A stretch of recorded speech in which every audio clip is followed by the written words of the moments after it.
What up YouTube, Izzat here from Car channel and welcome back to another car review video. So today, coming from Genting, I've got for you this. This is the new 2019 Perodua Axia. The spec that I have right now is the Xtra spec. From the naked eye, you can see there has been some little updates that may or may not be visible, or people may not notice at first, so I'm here to tell you. So let's first focus on the front bumper. The front bumper has been redesigned and you can see there are a lot of blacked out parts all around the car. You can see here, down here, even the grille has been blacked out. The headlamps are exactly the same as previously. These are the halogen headlamps that you get in the previous Axia. Now, if you would ask me what were the differences without me looking at the brochure, I pretty much wouldn't know, because it is quite similar to the previous Axia. I did only notice the blacked out parts, but the design of it, didn't really notice. But overall, I think it looks quite good. Let's take a look at the back. Now, there's only a few things that I need to highlight in the back here. For instance, they've got a new rear bumper, redesigned, looks nice. And they also have a new unlocking mechanism for the tailgate, which is this. So things are completely the same. LED combi lights are the same. It still has 260 liters of boot space. It comes with a full-size spare tire. However, it only has a steel rim. You get this triangle thing, which is nice. Now, as you can see, the tether for the rear ISOFIX mounts can be located here. This can be removed, and also the back seat can also be folded forwards. There is no 60-40 split though. The whole seat falls down simultaneously. Yes, that's it. Let's take a look on the inside.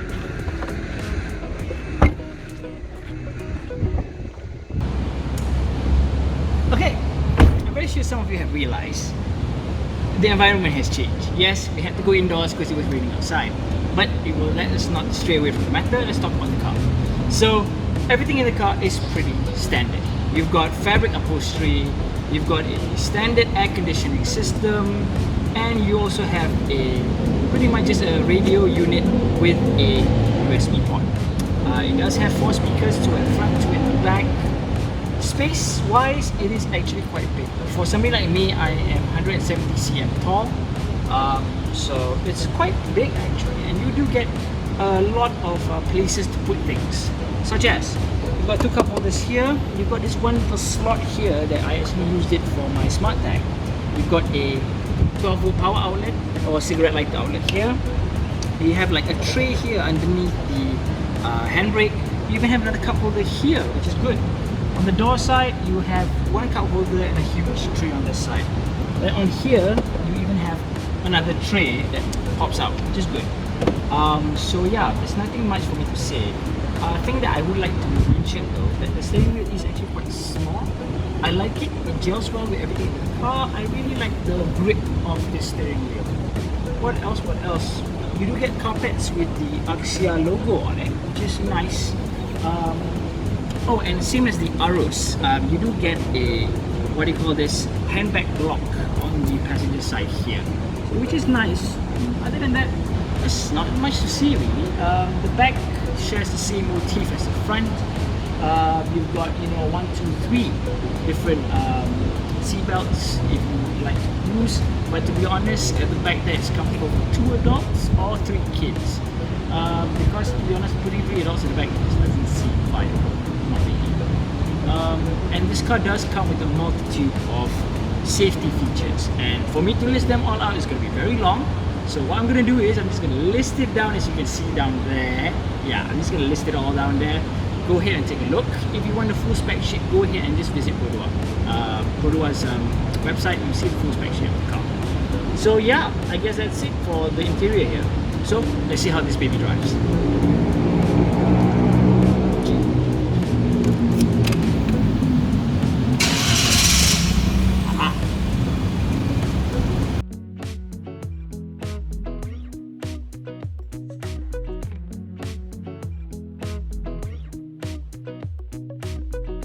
Okay guys, so we're now finally driving the Axia. I'm actually driving it going down Genting right now. It's not really the kind of car I would take to Genting, but because we had an event there, why not, right?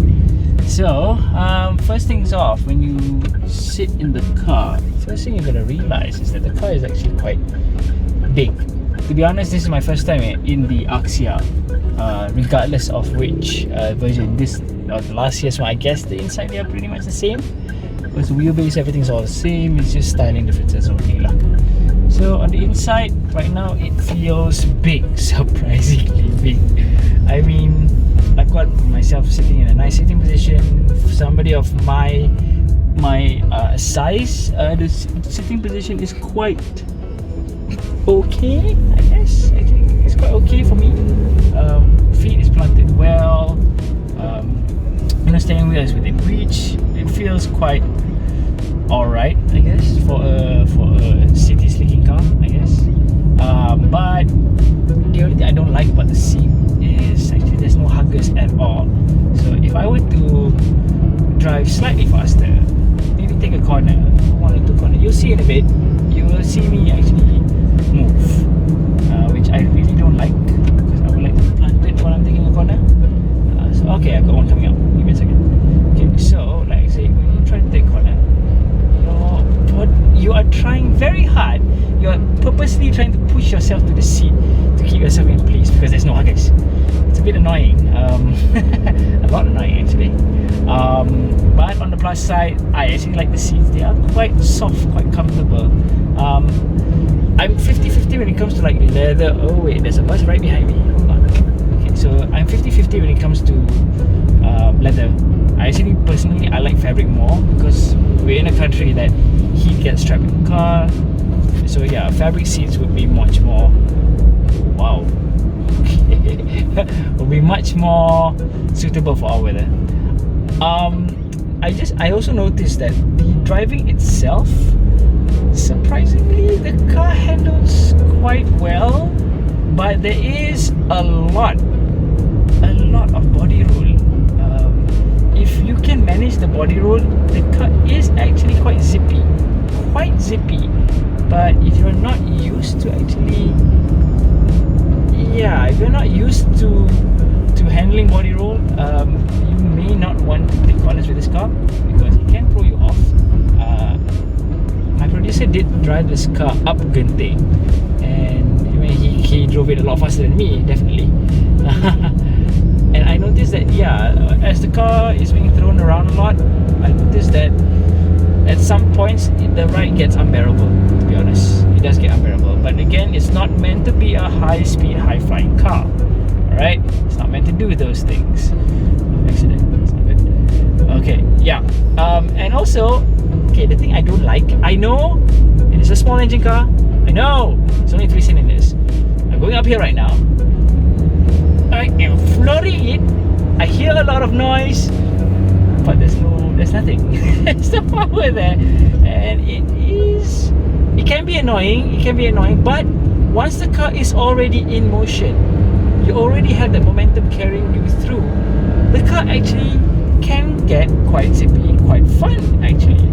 Like right now, I'm quite contented just traveling up Genting at about 60, 70, using an Axia.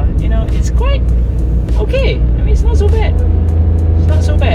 But the moment you start going around a tight corner and you have to brake and you lose the momentum, that's when the car gets boring again. I gotta say it. I mean, it's an Axia. People know it's meant to be a cost-effective vehicle. It's not meant to be one of those that you take out to, Sepang, or it's not something that you take out to go fast. Okay, it's not meant to do those things. It's meant to be cost-effective. It's meant to be practical. It's meant to be an everyday car that you can just use, without any problems whatsoever. And it does exactly just that. It is an everyday car. Full stop. Okay. So we are also doing a fuel test right now with this car, because we kind of filled it up fully when we were before we started our journey to Genting.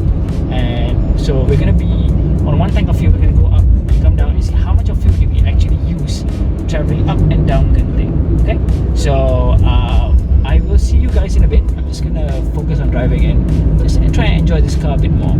So I'll probably do my exit shot later. So catch you guys in a bit.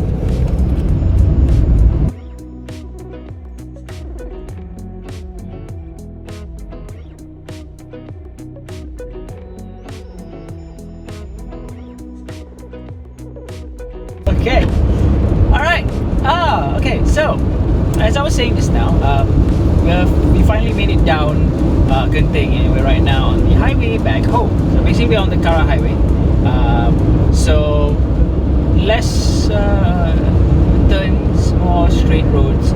So I want to give you guys a feel of how it is driving on the highway. This car right now I'm driving at about 100. First complaint. First complaint. The car is very noisy. I mean, really noisy. There's a lot of noise coming into the cabin right now. I can hear tire, I can hear wind, I can hear rain. It's very hard for me to think.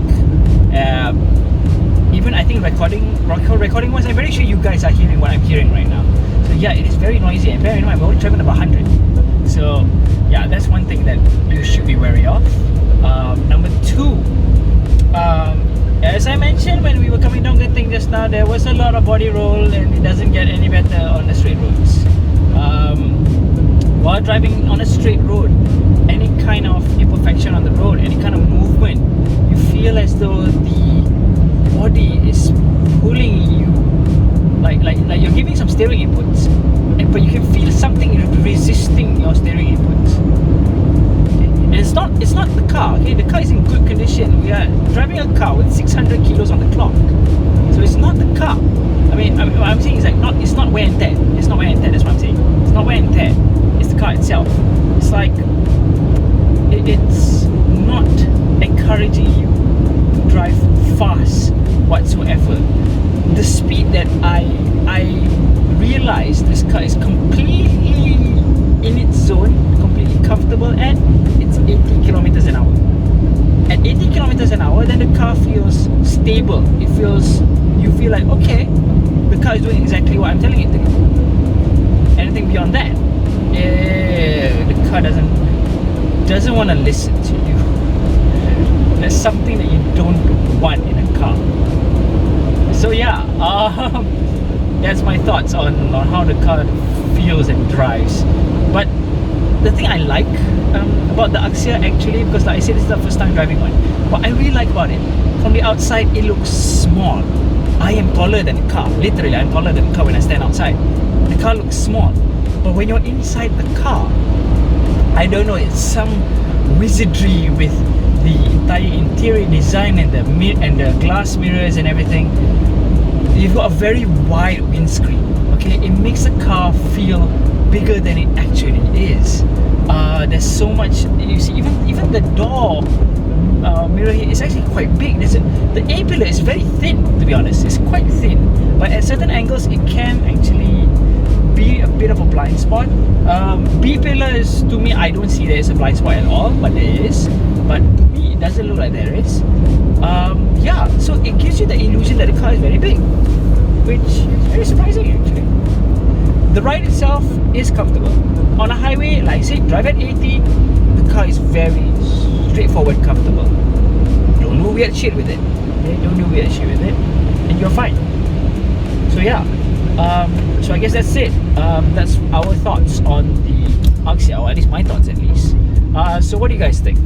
Share your thoughts in the comments below.